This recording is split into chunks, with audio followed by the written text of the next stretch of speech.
Dnyaneshwar club memory club तर्फे मी आपल्या सर्व रसिकांचं सहर्ष स्वागत करते। आपल्या पद्धतीप्रमाणे आपण पहिल्यांदा प्रार्थना म्हणूया।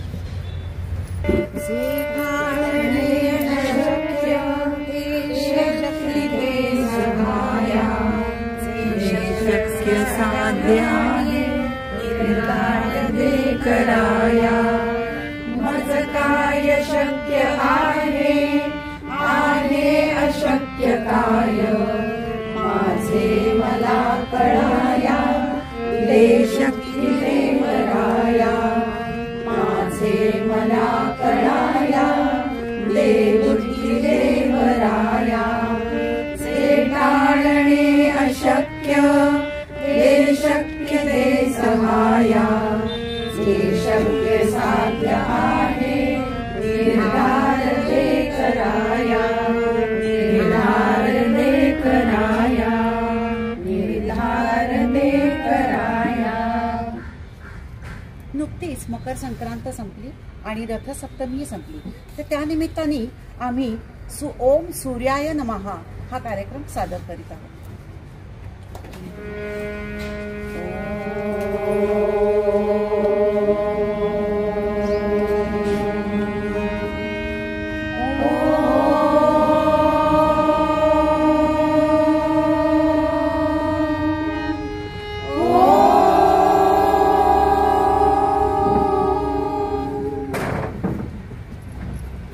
असतोमा सद्गमय तमसोमा ज्योतिर्गमय मृत्योर्मा अमृतम गमय।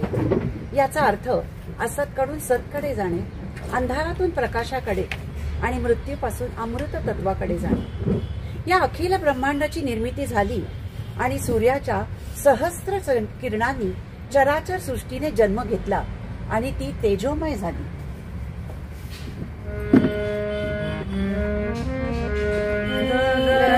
सदन तेजोमय गगन सदन तेजोमय तिमिर वरुण करुणाकर तेजनाश देहि अभय गगन सदन तेजोमय गगन सदन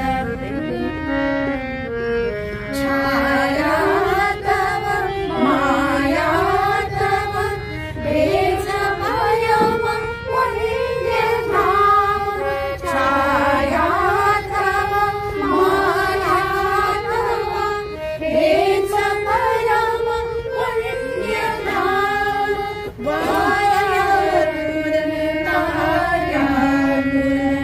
वाजले तुझे सनाम जग जीवन जनन मरण जग जीवन जनन मरण हे तुझेच रूप सदय गगन सदन तेजोमय गगन सदन तेजोमय गगन सदन। पृथ्वी, आप, तेज, वायू आणि आकाश या पंचतत्वामध्ये तेजाला अनन्यसाधारण महत्व आहे। सूर्याची निर्मिती अब्जावधी वर्षापूर्वी झालेली आहे। विश्वामित्रांनी ऋग्वेदातील ऋचा गायत्री मंत्रात रचली। गायत्री मंत्रात परब्रह्माचं स्मरण करताना सूर्य डोळ्यासमोर आणायचा असतो। अविरत प्रकाश देणाऱ्या या देवतेपायी कृतज्ञता व्यक्त करण्यासाठी सूर्याची उपासना केली आहे आणि गायत्री मंत्र आपल्याला सर्वांना माहितीच आहे, सर्वश्रेष्ठ आहे।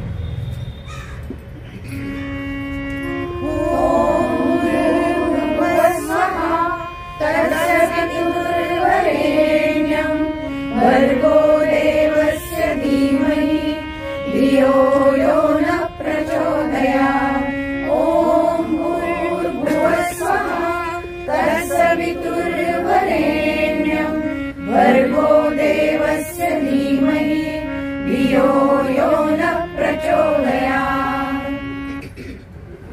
त्या प्राणस्वरूप, दुःखनाशक, सुखस्वरूप, श्रेष्ठ आणि तेजस्वी, पापनाशक देवस्वरूप परमेश्वराला आम्ही आत्म्यामध्ये धारण करू। तांब्याच्या कलशामध्ये पाणी घेऊन ओम सूर्याय नमः, ओम आदित्याय नमः अशी नावं घेऊन नमस्कार करून प्रार्थना करा। महाविष्णूने राम अवतारामध्ये जन्म घेतला आणि श्रीराम यांनी सूर्याला अर्घ्य देऊन त्याच्यासारखे तेजस्वी होऊन रावणासारख्या बलाढ्य शत्रूचा नायनाट केला। सूर्यामुळे निर्माण झालेल्या 4 दिशा पूर्व, पश्चिम, उत्तर आणि दक्षिण तसे 4 उपदिशा आग्नेय, नैऋत्य, वायव्य आणि ईशान्य यावर आपलं सर्वस्वी जीवन अवलंबून आहे। सूर्याभोवती अनेक ग्रह फिरतात, त्याची माहिती कांचन आपल्याला देईल।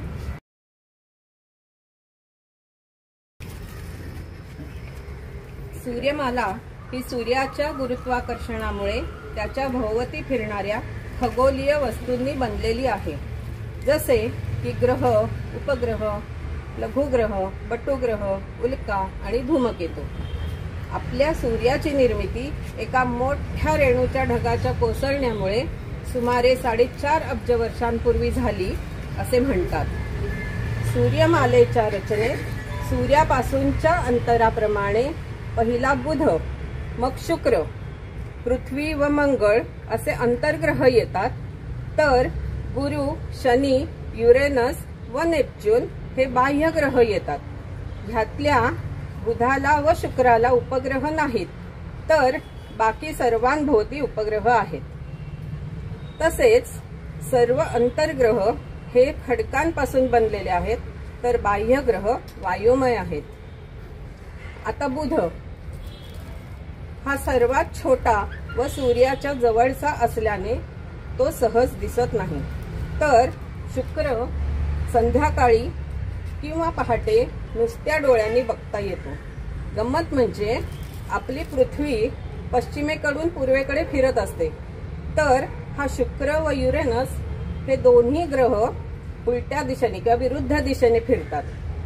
त्यामुळे या 2 ग्रहांवर सूर्य पश्चिमेकडे उगवतो व पूर्वेकडे मावळतो। आता पृथ्वी ही त्यावरच्या पाण्याने दिसते निळी, तर नंतरच्या मंगळ ग्रहावरच्या आयर्न ऑक्साईडच्या आवरणामुळे तो दिसतो लाल।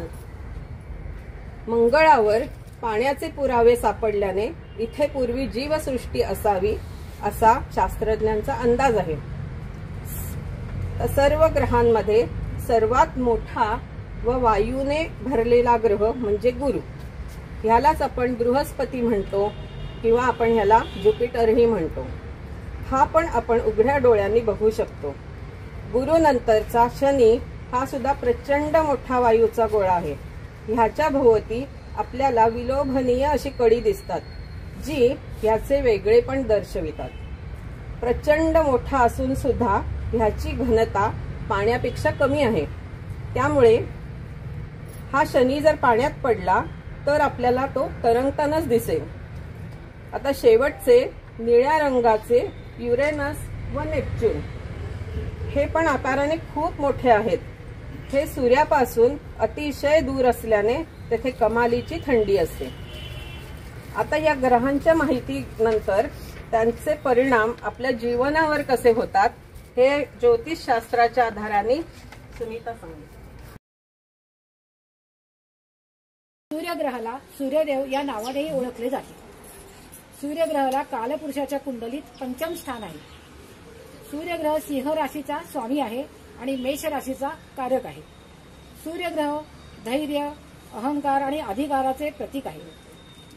सूर्यग्रह वैयक्तिक शक्ती, अभिमान, नेतृत्व गुण, सर्जनशीलता, उत्स्फूर्तता, आरोग्य आणि चैतन्य या तत्वांचे प्रतिनिधित्व करतो। सूर्यग्रह बलवान असल्यास स्वतःबद्दल आत्मविश्वास आणि खात्री वाटते आणि कमजोर असल्यास आत्मविश्वासाचा अभाव, हृदय किंवा डोळ्यांशी संबंधित आरोग्य समस्या, नेतृत्वाच्या भूमिकेतील आव्हाने यासारख्या समस्या उद्भवतात। सूर्यग्रह गुरु, बुध आणि मंगळ यांच्याशी अनुकूल आहे आणि चंद्र आणि केतूशी तटस्थ आहे। तर आपण आता बघूयात की सूर्यग्रह हा सिंह राशीचा स्वामी आहे। त्यामुळे सिंह राशीचे व्यक्तिमत्व कसं असतं की खूप हुशार, विद्वान असतात पण अहंकारी असतात। तर त्याच्यावरचा एक मी तुम्हाला किस्सा सांगते। एक नवरा बायको असतात आणि दोघंही खूप शिकलेले असतात, नोकरी करत असतात, प्रचंड हुशार असतात. एकदा त्यांचं कडाक्याचं भांडण होतं आणि 8 दिवस त्यांचा आबोला चालू राहिला आणि 9व्या दिवशी त्या ह्याला जायचं असतं नवऱ्याला टूरवर आणि नेहमी उठवत असते बायको. त्यामुळे आता काय करावं, बोलायचं तर नाही, मी का कमीपणा घेऊ, म्हणून तो काय वाटतं काय करावं. एक चिठ्ठी लिहितो की मला पहाटे 5:30ला उठवावे आणि ती चिठ्ठी त्या बायकोच्या उशावर ठेवतो आणि सकाळी त्याला जाग येते तेव्हा पार 7:30 वाजून गेले असतात. मग तो घर पार डोक्यावर घेऊन आपण आपल्याशीच बडबडतो, मी एवढं सांगितलं, माझं कोणी ऐकलं नाही, मला कोणी उठवलं नाही, मला तर उशीर होणार. तर ती बायको सगळं ऐकते आणि फक्त त्याच्या उशीकडे बोट दाखवते. तर त्याच्या उशीवर तिने चिठ्ठी लिहिलेली असते की 5:30 वाजलेले आहेत आणि आता उठ.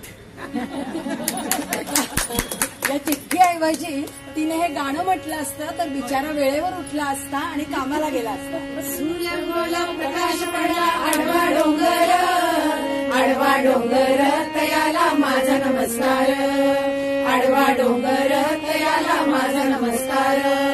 सूर्यगोला प्रकाश पडला आडवा डोंगर, आडवा डोंगर तयाला माझा नमस्कार, आडवा डोंगर तयाला माझा नमस्कार.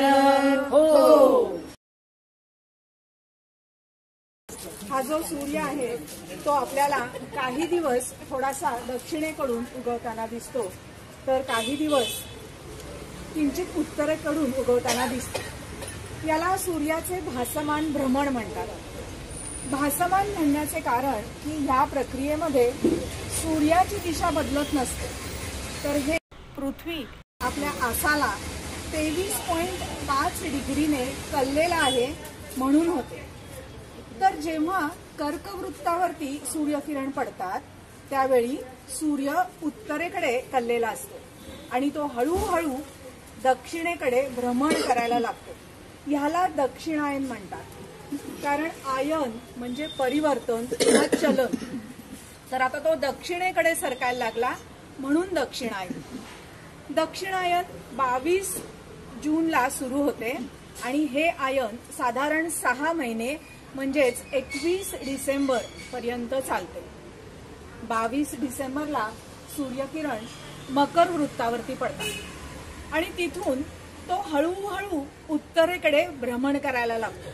यालाच उत्तरायण म्हणतात. तर ह्या 2 आयनांचे 1 वर्ष म्हणजे स्वर्गातला हा 1 दिवस. उत्तरायण म्हणजे स्वर्गाचा दिवस मानला आहे आणि दक्षिणायन म्हणजे स्वर्गातली रात्र. त्यामुळे उत्तरायण खूप पवित्र मानला आहे. उत्तरायणच्या सुरुवातीस सूर्य धनु राशीतून मकर राशीत प्रवेश करतो म्हणून मकर संक्रांत हा सण साजरा केला जातो. आपला भारत हा कृषी प्रधान देश आहे त्यामुळे आपले बरेचसे सण आपल्याला शेतीच्या कामाशी निगडीत असताना दिसतात. तसाच हा मकर संक्रांतीचा सण. या सणाला स्त्रिया मंदिरात जातात आणि एकमेकींना वाण देतात. तर वाण हा शब्द वनाचे उत्पन्न यापासून आला असावा म्हणून या वाणवशात आपल्याला बोरं, आवळा, धान्याच्या लोंब्या, तीळ अशा शेतात उगवणाऱ्या गोष्टी दिसतात. तर आमच्या शेतात जे काही उगवलंय त्याचा वानवळा तुम्हाला देतो अशी भावना यामागे असावी. आणि म्हटले जाते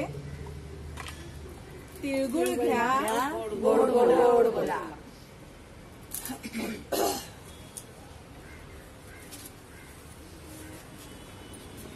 भारतात लोहरी, पोंगल, माघ, बिहू आणि उत्तरायण अशा विविध नावांनी हा सण साजरा केला जातो. उंच उंच जाण्याचे प्रतीक म्हणून गुजरात, कच्छ आणि आपल्या महाराष्ट्रात देखील चढाओढीने पतंग उडविली जाते. चढाओढीनं चढवित होते गबाई मी पतंग उडवित होते, गबाई मी पतंग उडवित होते, पतंग उडवित होते गबाई मी पतंग उडवित होते. आता नुकतीच रथसप्तमी झाली.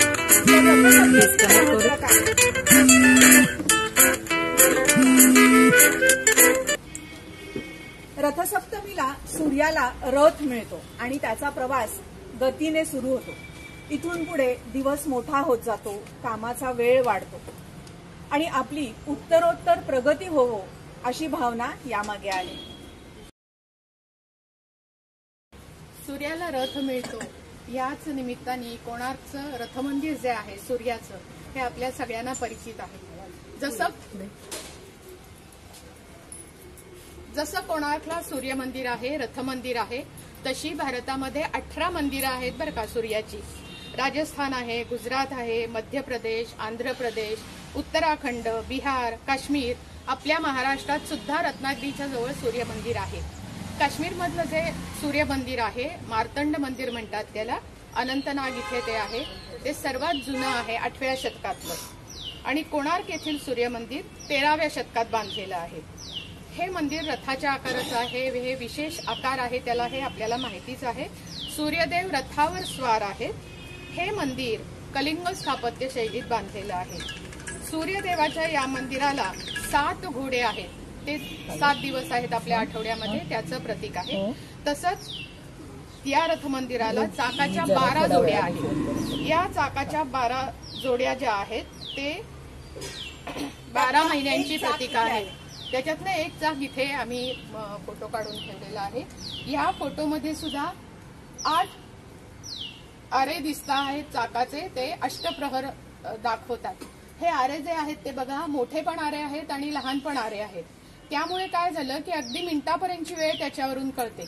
सूर्याची जी सावली त्याच्यावर पडते, तर त्याच्यामुळे त्याच्यामध्ये मिनिटांपर्यंत वेळ कळते. विशेष म्हणजे फक्त सूर्याच्या उजेडात नाही तर चंद्राच्या उजेडातही सावली जी पडते त्याच्यावरून वेळ आपल्याला काढता येते. या मंदिराशी एक पुराण कथा निगडीत आहे. श्रीकृष्णाचा मुलगा साम याने एकदा नारद मुनींचा अपमान केला. नारदांनी त्याला शाप दिला. नारदांच्या शापानुसार त्याला कुष्ठरोग झाला. या रोगापासून मुक्ती मिळवण्यासाठी सांबानी कठोर सूर्योपासना केली. भगवान सूर्यदेव प्रसन्न झाले आणि त्याचा रोग त्यांनी बरा केला. म्हणून सांबाने हे सूर्य मंदिर बांधायचं ठरवलं. आता इतिहासानुसार गंगा राजवंशाचा राजा नरसिंहदेव याने हे मंदिर बांधून घेतलं असं म्हणतात. सूर्याची पहिली किरणं मंदिरातील मूर्तीवर पडतील अशी या मंदिराची रचना आहे.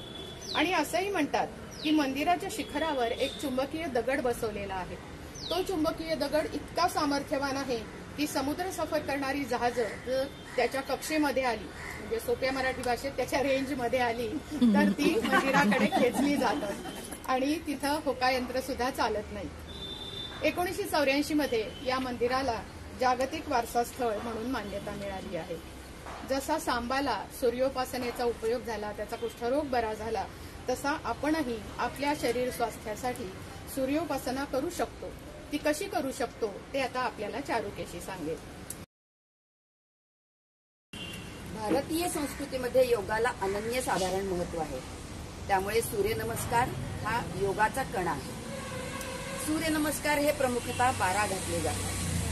सूर्यनमस्काराच्या वेगवेगळ्या स्थितींमुळे प्रणमासन, ऊर्ध्व नमस्कारासन, पादहस्तासन, अश्वसंचालन, दंडासन, अष्टांग नमनासन,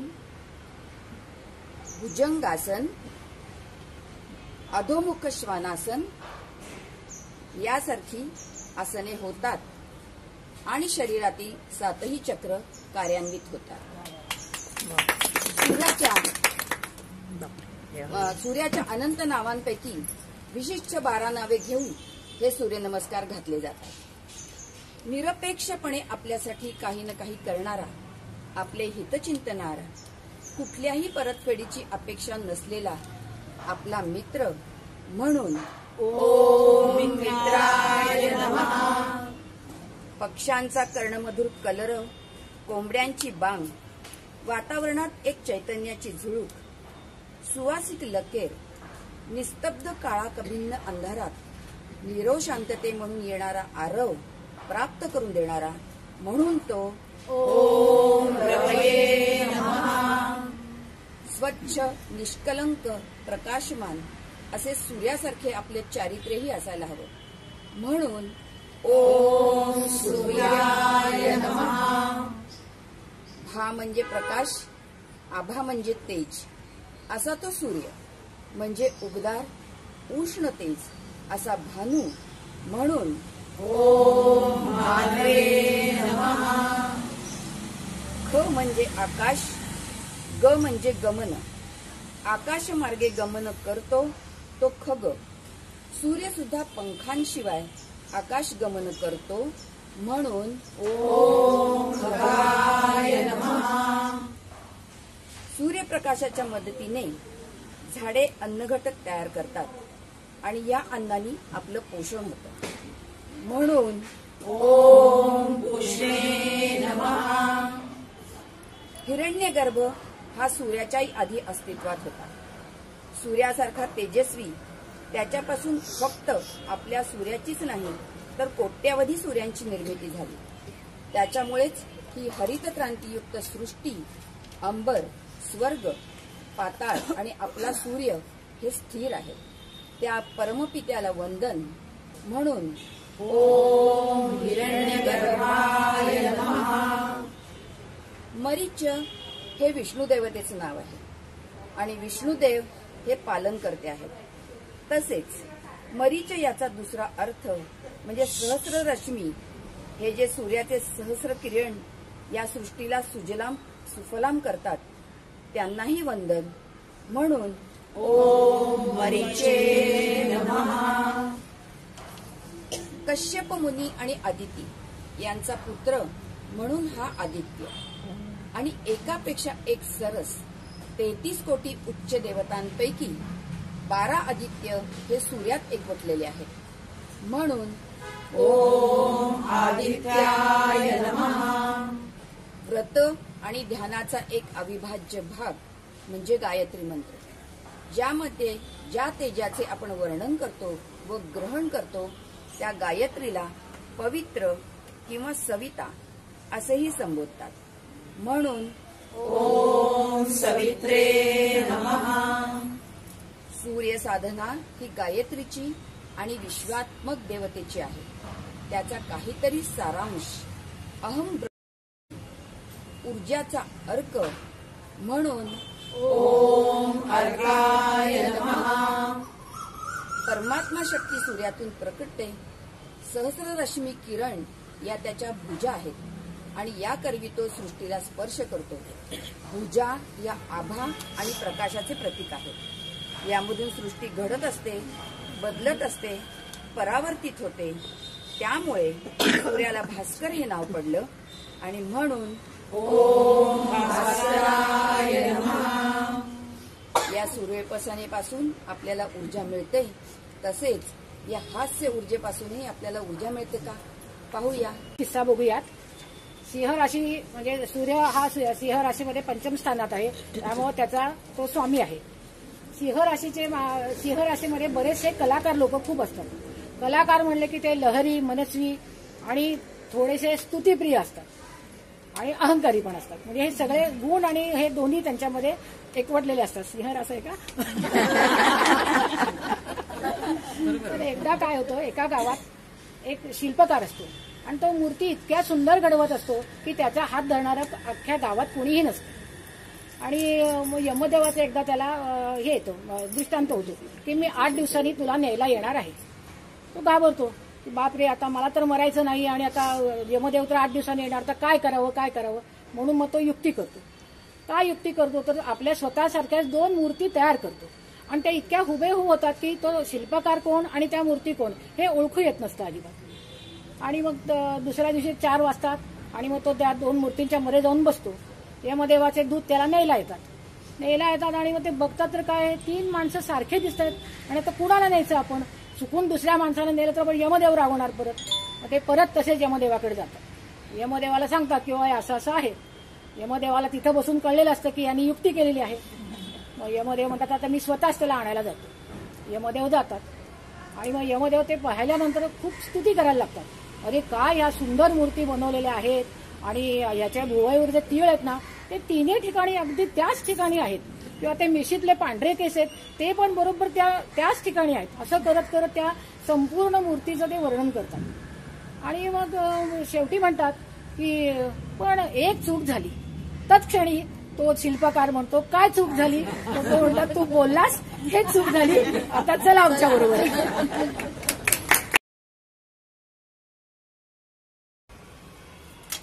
या हास्य ऊर्जेनंतर आता आपण वळणार आहोत सौर ऊर्जेकडे। मी इथे काही मॉडेल्स ठेवली आहेत। आता वरती हे करून दाखवते। ही एक सोलर कार, हा एक सौर ऊर्जेवर चालणारा पंखा आहे, हा एक दिवा आहे सौर ऊर्जेवरचा, शिवाय हा सोलर कुकर हा तर बहुतेकांना माहीतच असतो।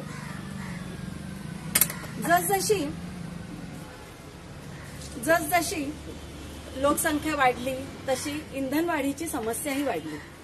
तर या इंधन मिळवण्याला काही पर्याय म्हणून विविध प्रकारांनी आपण काही कार्य करायला लागलो, काही अभ्यास करायला लागलो। यातूनच एका ऊर्जेचा शोध लागला, तो म्हणजे सौर ऊर्जा। यात एडमंड बेकरेल या शास्त्रज्ञाने मोलाची कामगिरी केली आणि या अक्षय स्रोताचा शोध लागला, या ऊर्जेच्या अक्षय स्रोताचा शोध लागला। आता हा ऊर्जा स्रोत अक्षय का आहे? तर आता मावळणारा हा सूर्य उद्या सकाळी परत उगवणार आहे, म्हणजे परत रोज आपल्याला ही ऊर्जा मिळत राहणार आहे। या उपकरणांच्या सहाय्याने आपण सौर ऊर्जेचे रूपांतर उष्णतेमध्ये, जसे की या कुकरमध्ये केले आहे, किंवा तुम्ही इकडे नजर टाकली तर या सोलर वॉटर हीटरमध्ये केले आहे। या ह्याच्यामध्ये काय केलं जातं तर आपण ज्याला निषिद्ध मानतो त्या काळ्या रंगाला सर्वाधिक महत्त्व यात दिलं जातं। का तर हा काळा रंग जेवढी त्याच्यावर ऊन पडतं त्यातली उष्णता सगळी शोषून घेतो आणि त्याच्या आतल्या पदार्थापर्यंत किंवा पाण्यापर्यंत ती पोहोचवतो। त्यानंतर ही जी मॉडेल्स आहेत वेगळी, किंवा हा जो सौर ऊर्जेवर चालणारा पंखा आहे, आता हा चालणार नाही कारण ऊन नाहीये। हा जो आहे यांच्यामध्ये काही असे पॅनल्स लावलेले असतात, यांच्यामध्ये सौर ऊर्जेचं रूपांतर विद्युत ऊर्जेमध्ये होतं। म्हणजेच काय होतं, जेव्हा यांच्यावर ऊन पडतं तेव्हा यांच्यामध्ये एक प्रकारचं केमिकल निर्माण होतं, ज्याच्यापासून विद्युत ऊर्जा निर्माण होते। ही या मोटरमध्ये जाते आणि त्याच्या साह्याने हा पंखा चालतो। पण मग असं होणार का की जेव्हा ऊन असेल तेव्हाच या उपकरणांचा आपण उपयोग करू शकणार? तर नाही, यांच्यामध्ये ही ऊर्जा साठवण्याची सोय पण केलेली असते। आता अशा प्रकारचे काही दिवे असतात ज्यांच्यामध्ये एक बॅटरी असते, ज्यात ही दिवसा तयार झालेली जी वीज आहे ती साठवली जाते, जिचा उपयोग आपण जेव्हा ऊन नसतं तेव्हा पण करू शकतो। आता या सौर ऊर्जेचा वापर जास्तीत जास्त व्हावा यासाठी सरकारने पण एक चळवळ चालू केलेली आहे।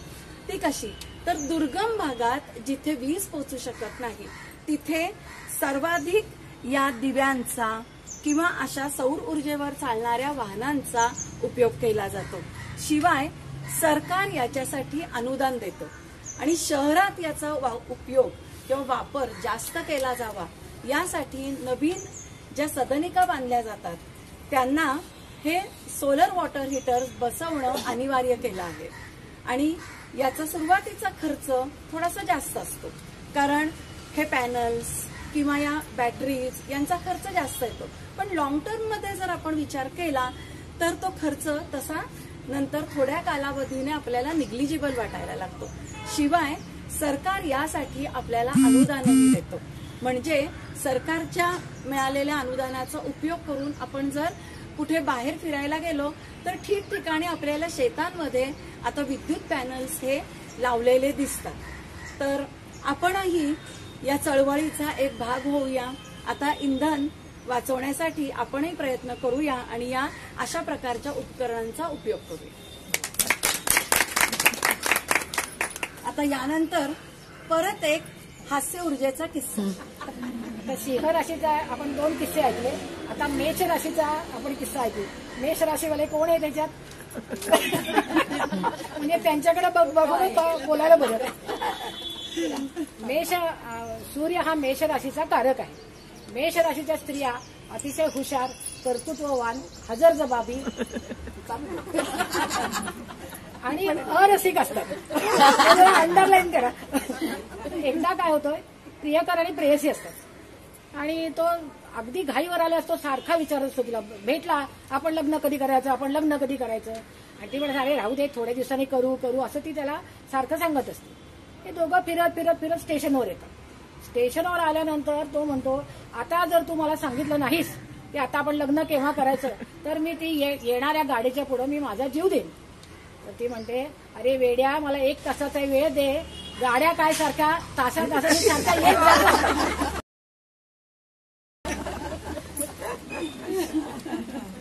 आता आपण हास्यरसाचा अनुभव घेतला.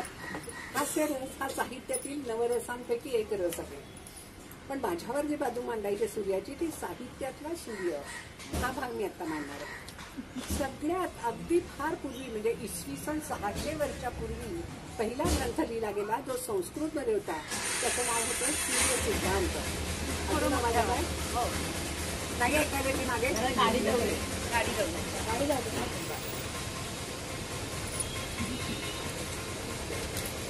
जरा माझा आवाज मोठा आहे त्याचा फार पुढे जायचं आहे. जाऊ दे गाडी. हो ना.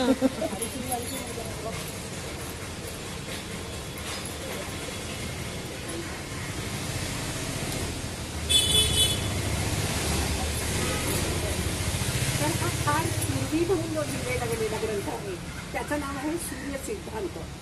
हा खूपच वर्षापूर्वी लिहिला गेलेला आहे.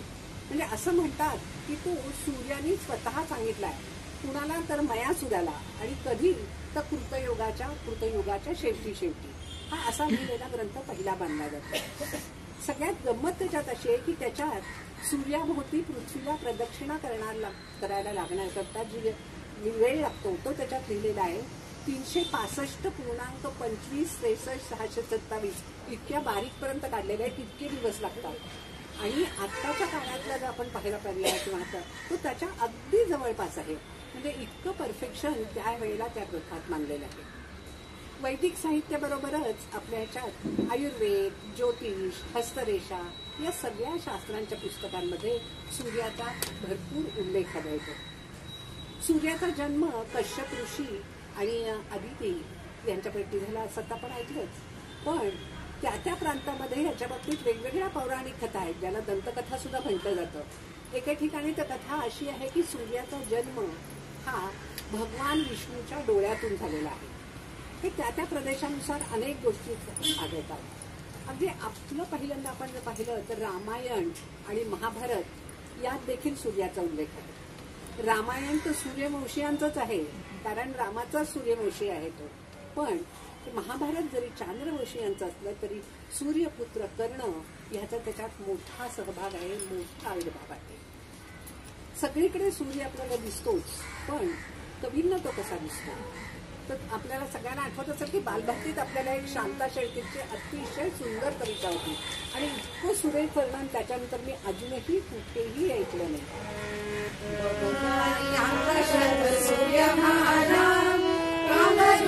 अंगावर पंचरीशेला निरायाच्या महालाला खांब सोनेरी मोतियाच्या लावलेल्या आत झालरी केशराचे घातलेले सडे भुवरी त्यावरून येई त्याची डौलान स्वारी त्यावरून येई त्याची डौलान स्वारी त्यावरून येई त्याची डौलान स्वारी.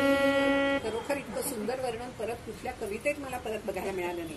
पण कविता होत असतात कारण जे न देखे रवी ते देखे कवी. आपल्यातले अतिशय प्रतिथयश कवी आहेत कुसुमाग्रज म्हणजेच विवा शिरवाडकर. यांच्याबद्दल आणखीन एक स्पेशालिटी अशी आहे की एकमेव असे कवी आहेत की जे आकाशातल्या तारकापुंजांना ज्यांचं नाव दिलं गेलेलं आहे की जगातली घटना आहे, इव्हन भारतातलीच नाही, ते एकमेव कवी असं आहेत. त्यांनी अशी कल्पना केली की सूर्याच्या प्रेमात पृथ्वी पडलेली आहे त्याला म्हणतात पृथ्वीचं ग्रेट प्रेमध्ये. आणि मला वाटतं ते सुद्धा आपल्या शाळेत आपल्या प्रवर्गात आपल्याला सगळ्यांना आलेली आहे. त्या कवितेची जवळजवळ 10-12 कडवी आहे, पण मी फक्त 4च आता इथे सांगणार आहे. युगा मागुनी चालली रे युगेही, युगा मागुनी चालली रे युगेही, करावी किती भास्करा वंचना. किती काळ कक्षेत धावू तुझ्या मी, कितीदा करू प्रीतीची याचना. वर्षानुवर्ष मी तुझ्या प्रीतीची याचना करते. नव्हाळी तलेना उमाळे उसासे, नव्हाळी तलेना उमाळे उसासे, नती आग अंगात आता उरे. विझोन याता यौवनाच्या मशाली, उभे राहिले काजळी कोपरे. परी परी अंतरी प्रीतीची ज्योत जागे, अविश्रांत राहील अनती जागती. न जाणे न येणे कुठे चालले मी, कळे तू पुढे अन मी मागुती. असं वर्षानुवर्ष चालू आहे. बरं मी एकटी तुझ्यावर प्रेम करते, पण माझ्यावर किती प्रेम करतायत. चंद्र आहे, धूमकेतू आहे, बुध आहे, शुक्र आहे, गुरु आहे. पण अमर्याद मित्रा तुझी थोरवीयन, अमर्याद मित्रा तुझी थोरवीयन, मला ज्ञात मी एक धुली कण. अलंकारण्या परिपाय तुझे, धुळीचेच आहे मला भूषण, धुळीचेच आहे मला भूषण. इथे हा आम्ही छोटासा केलेला कार्यक्रम संपतोय, पण आता तुमच्या लक्षात आलं असेल मावळता दिनकर आहे, तेव्हा त्याला आपण अर्घ्य देऊया.